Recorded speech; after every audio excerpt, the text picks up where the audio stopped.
আজকে একটি গুরুত্বপূর্ণ আমল নিয়ে উপস্থিত হয়েছি। কখন কোন সময় ভিডিও পেয়ে যাবেন।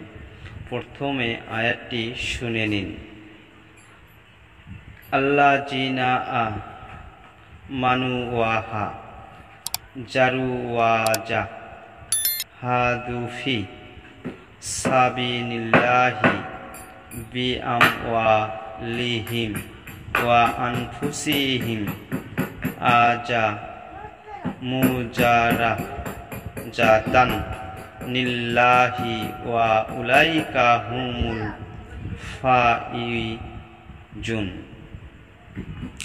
যারা ঈমান এনেছে, দেশ ত্যাগ করেছে এবং আল্লাহ রাহে নিজেদের জান ও মাল দিয়ে জিহাদ করেছে, তাদের বড় মর্যাদা রয়েছে আল্লাহর কাছে, আর তারাই সফল কাম।